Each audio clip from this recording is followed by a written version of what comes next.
Oh, I got the dark shades on. That must mean I'm about to talk about something. So, let's talk about something. We got this refugee crisis going on right now. Everybody's worried about this guy, that guy coming over the border. Mexicans, people from Costa Rica, not maybe Costa Rica, but El Salvador, whatever. Syria, that's the big problem. Everybody's worried about Syria because of the attacks in France this past week. Who can blame them? Would you be concerned? So I wanted to give my 2 cents because I think I've got about, at least $1.50 worth of change to give on this subject. So I'll just give 2 cents on it and we'll go from there.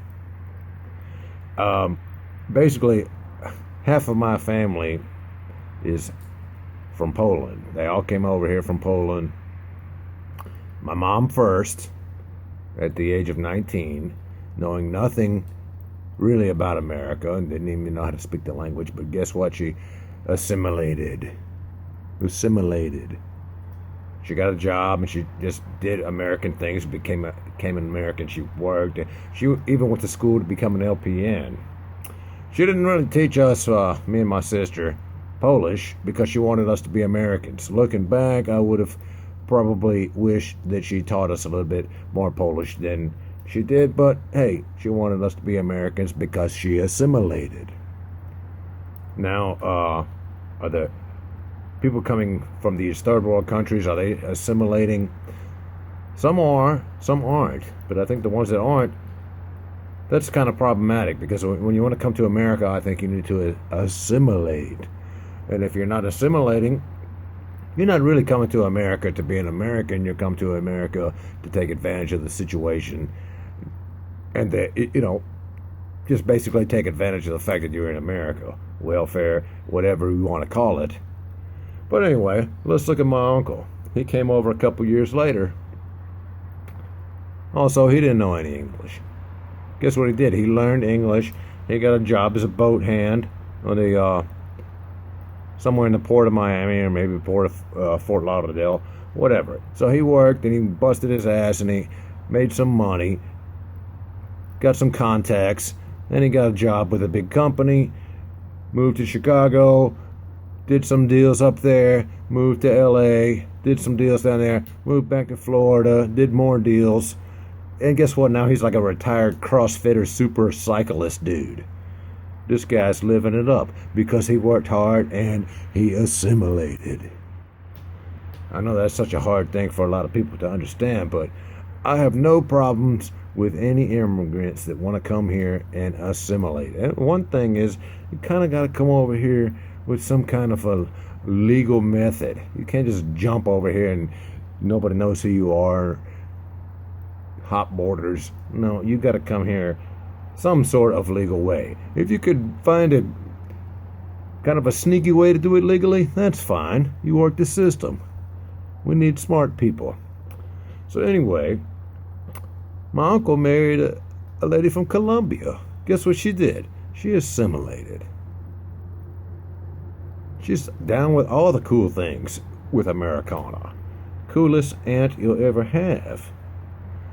And I also grew up in Miami, and I had a lot of Cuban friends and neighbors because Miami is very Cuban. Guess what they do when they come here? They assimilate. All of them. Because my Cuban friends didn't even have Cuban accents by the time they were like 10 years old, 11 years old.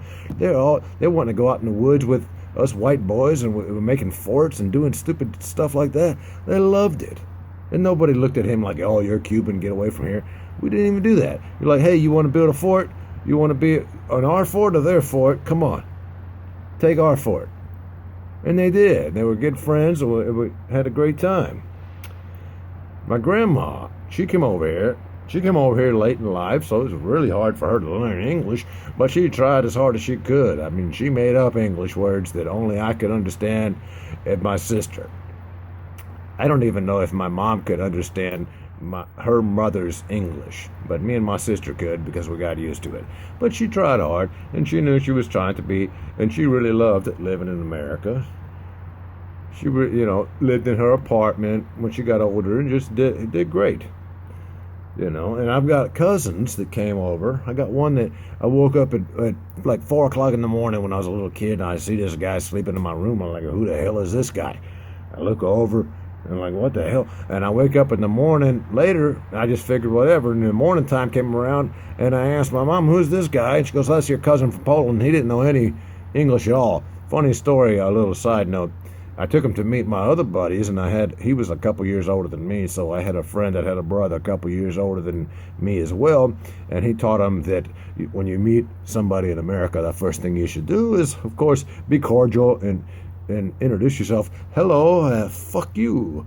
And he fell for that. It was real funny. But anyway, that's a little humor. Now, he's retired Air Force, and some kind of championship world-class bass fisherman. But guess what? How much more assimilating can you do than be a bass fisherman with a twin prop? Whatever that means. But anyway, hey, that's my thoughts on the matter. I'm going to look for the stop button here.